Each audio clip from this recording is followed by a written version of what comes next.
ದಿನನಿತ್ಯ ಬಳಕೆ ಆಗಿರೋದು ಹಾಲು. ದಿನ ಬೆಳಗಾದರೆ ಮಕ್ಕಳಿಂದ ಹಿಡಿದು ವಯಸ್ಸಾದವ್ರವರೆಗೂ ತಗೊಳ್ಳೋದು ಹಾಲು. ಅದನ್ನು ಹೋಗ್ಬಿಟ್ಟು ಜಾಸ್ತಿ ಮಾಡಿದ್ದೀರಾ. ಅದ್ರ ಬದಲು ಬೇರೆ ನಿಮ್ಮ ಆಲ್ಕೋಹಾಲು ಅದನ್ನು ಎಷ್ಟಾದ್ರು ಮಾಡಿ ಪರವಾಗಿಲ್ಲ, ಆದರೆ ಹಾಲಿನ ಮಾಡಿರೋದು ಮಾತ್ರ ಖಂಡನೀಯ. ಇದು ಆದಷ್ಟು ಬೇಗ ಕಡಿಮೆ ಮಾಡಿ, ಅಥವಾ ಏನೀಗ ಮಾಡಿದ್ದೀರಾ ಅಷ್ಟನ್ನಾದರೂ ಮೇಂಟೈನ್ ಮಾಡಿ. ಈಗ ಅದರಲ್ಲಿ ಇವತ್ತಿನ ದಿನ ಜಾರಿ ಅಂದಿದ್ರು, ಬಟ್ ಈಗ ಬೆಳಗ್ಗೆ ನೋಡಿದ್ರೆ ಇನ್ನೂ ಕೂಡ 50 ml ಜಾಸ್ತಿ ಆಗಿಲ್ಲ.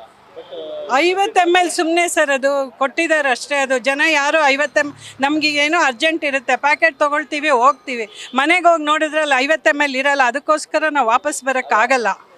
ಗೊತ್ತಾಯ್ತಾ ಇವತ್ತು ಬೆಳಗ್ಗೆಯಿಂದನೇ ಜಾರಿ ಆಗುತ್ತೆ ಅಂತ ಬಗ್ಗೆ ಈಗ ನೋಡಿದ್ರೆ ಅದ್ರಲ್ಲಿ ಸರ್? ಒಂದು ಲೆಕ್ಕ ಏನು ಗೊತ್ತಾ, KMF-ಗೆ ದುಡ್ಡು ಬರಲಿ ಸರ್, ಸರ್ಕಾರ ಅದನ್ನು ವ್ಯವಸ್ಥೆ ಮಾಡಬೇಕು. KMF ಅವ್ರಿಗೆ ಬಂದರೆ ನಮಗೆ ಸಂತೋಷನೇ, ಯಾಕೆಂದರೆ ಅವ್ರ ಉತ್ಪನ್ನಗಳು ಇನ್ನೂ ಜಾಸ್ತಿ ಆಗುತ್ತೆ. ಆದರೆ ಸರ್ಕಾರ ಇದನ್ನು ಸರಿಯಾಗಿ ನಿಭಾಯಿಸಬೇಕು. ಅದನ್ನು ಎಷ್ಟರ ಮಟ್ಟಿಗೆ ಮಾಡ್ತಾರೆ ನೋಡೋಣ. ಇನ್ನೂ ಒಂದು ಓದಿದೆ ಪೇಪರಲ್ಲಿ, ಆಗಸ್ಟ್ 1ರಿಂದ 3 ರೂಪಾಯಿ ಜಾಸ್ತಿ ಅಂತ. ಅದು ಎಷ್ಟರ ಮಟ್ಟಿಗೆ ನಿಜ ಅನ್ನೋದು ಇನ್ನೂ ಗೊತ್ತಿಲ್ಲ. ದಯವಿಟ್ಟು ಇದನ್ನು ಪ್ರತಿಭಟನೆ ಮಾಡಲೇಬೇಕು. ನೋಡೋಣ ಎಲ್ಲಿಗೆ ಹೋಗುತ್ತೆ. ನೀವು ತಗೊಂಡ್ರೆ ಅದ್ರಲ್ಲಿ ಎಷ್ಟು ml ಅಂತ ಬರ್ತೀವಿ ಮೇಡಮ್? ನೋಡ್ತೀನಿ, ಅದೇ ನಾನು ನೋಡೇ ಇಲ್ಲ. ನೋಡಿ ಹಂಗೆ ತೋರಿಸಿ ಮೇಡಮ್. 500 ml ನೋಡಿ ಎಲ್ಲಿದೆ ಇದು? 550 ml. ಎಷ್ಟು ಅಮೌಂಟ್? ಹಾಂ, ಅಮೌಂಟ್ ಎಷ್ಟು? 48 ರೂಪಾಯಿ ತೊಗೊಂಡಿದ್ದಾರೆ. ಒಂದೊಂದಕ್ಕೆ 24 ರೂಪಾಯಿ.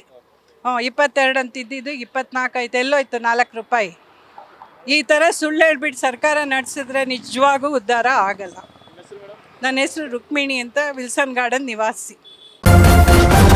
ನ್ಯೂಸ್ ಫಸ್ಟ್, ನಿರ್ಭೀತಿಯಿಂದ ನಿಮ್ಮ ಪರವಾಗಿ.